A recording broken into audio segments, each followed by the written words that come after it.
Well, here we go.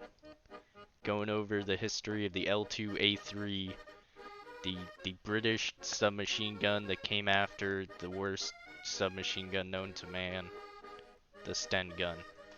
So, to fully demonstrate its the audacity of this piece, I'm gonna get rid of all my attachments. I'll keep the Christmas skin on in the spirit, as this was recorded on primarily on December 19th.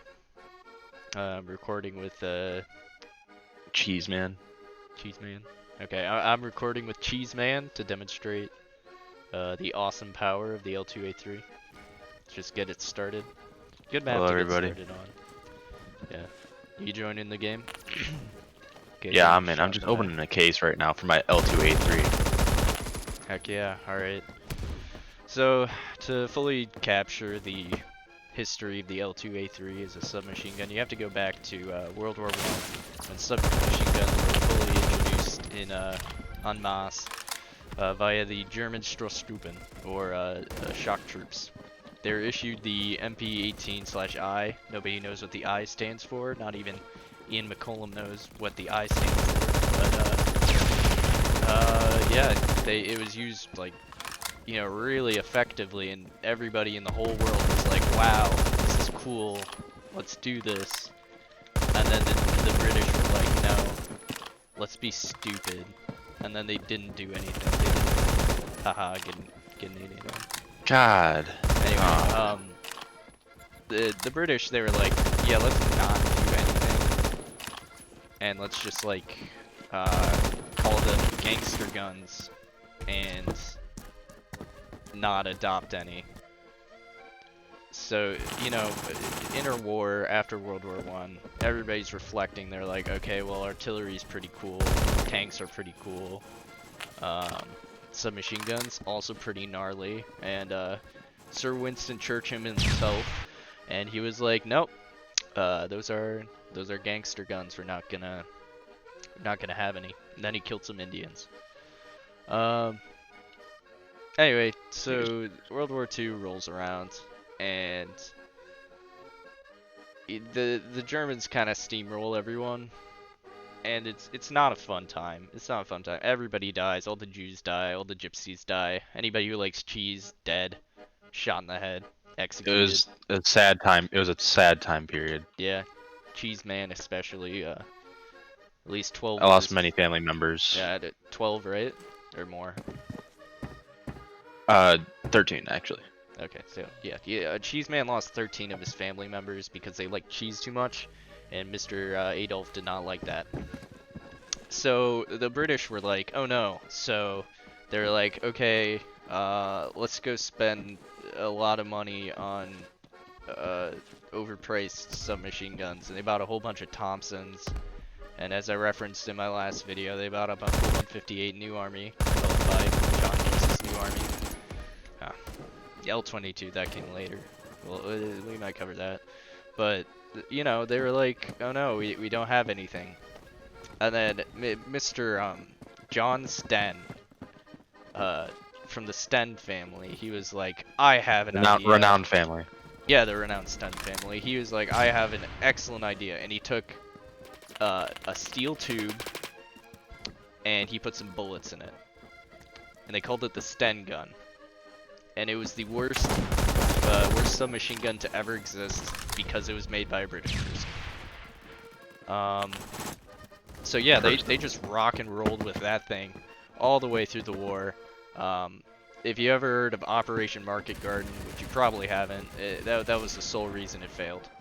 Just the STEN guns. The STEN guns are just so unbelievably abhorrent. Like if you shot one, you would die. Like that was just it. Like, you get issued a STEN gun as a British person. Sorry. Just have a visceral reaction to British people. You get issued a STEN gun as a British person, and it's like getting assigned to be a kamikaze pilot, but without the religious part.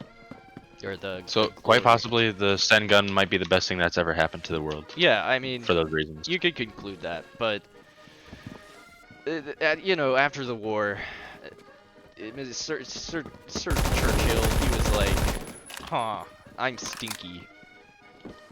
But then there was this other guy whose name was Sterling Archer, unaffiliated, and he was like, wow, this gun sucks. Probably because he wasn't actually British. He was probably an American. Let's not lie to ourselves.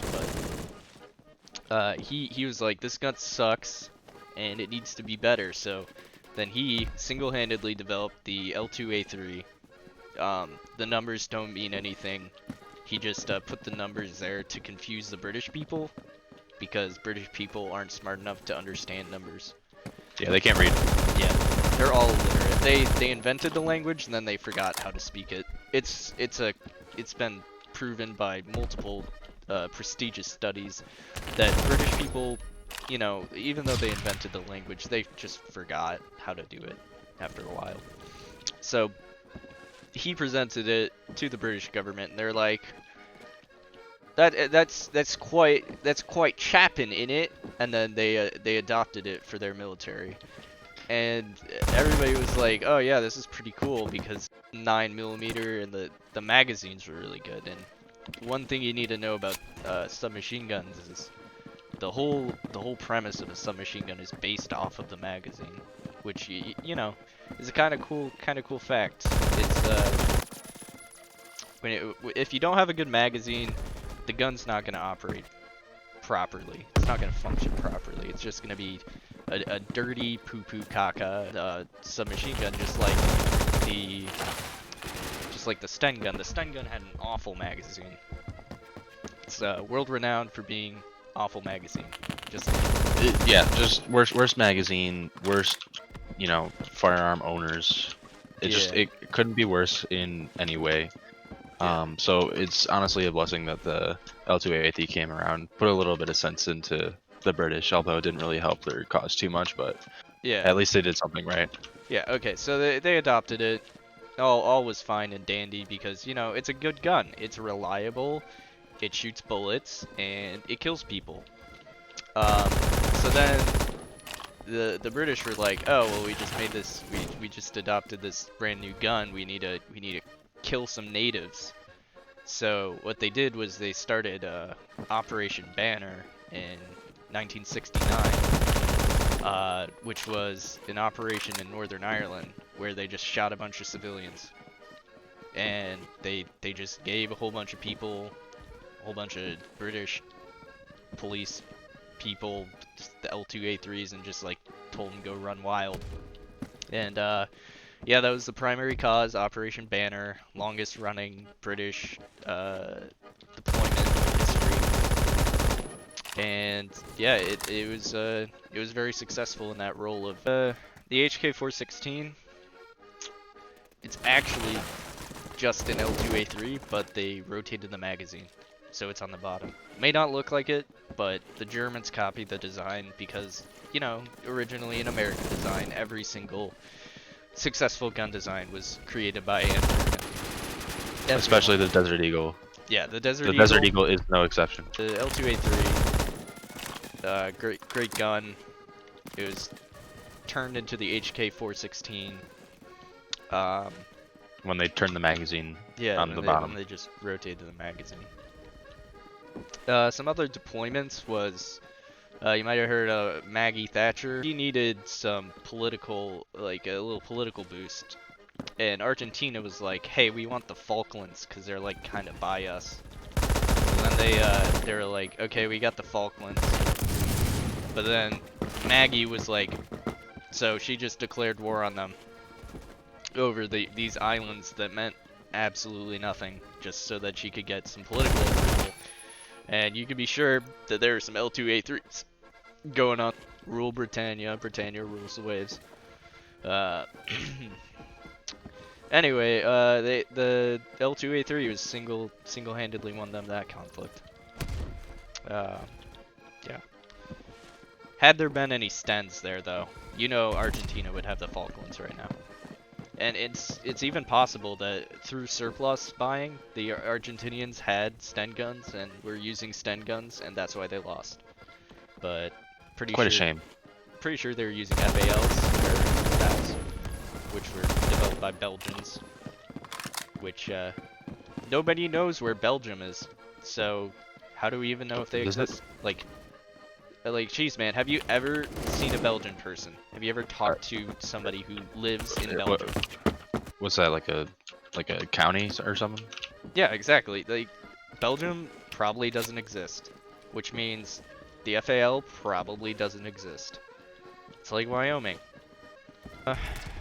Talking about this gun in reference to Phantom Forces, it's probably top tier essentially. Like, you don't need to aim down sights because it's just such a good gun. You just slap it in. You don't need any attachments.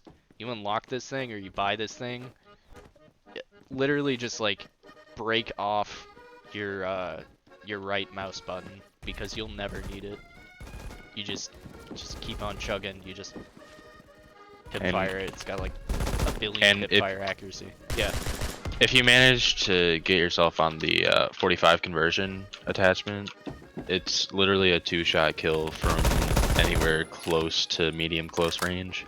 Yeah. So any King of the Hill game will basically become a bloodbath for all of your enemies. Yeah. As you can literally tear through an opponent in 2 shots. This has been extremely offensive to British people, and you deserve it. Yeah, especially you, Kenneth. Yeah. I'm looking at you. Kenneth. I know you exploited some Argentinian natives. Yeah, at some point. I know you held an L2A3 in your hands and looked in the face of an Irish civilian. Had no remorse. Yep. Kenneth. Oh yeah, and another fun trivia fact. You ever watch Star Wars, Cheese Man? Yes, I have. I have watched Star Wars. Yeah. Do you know the name of the Stormtrooper blaster?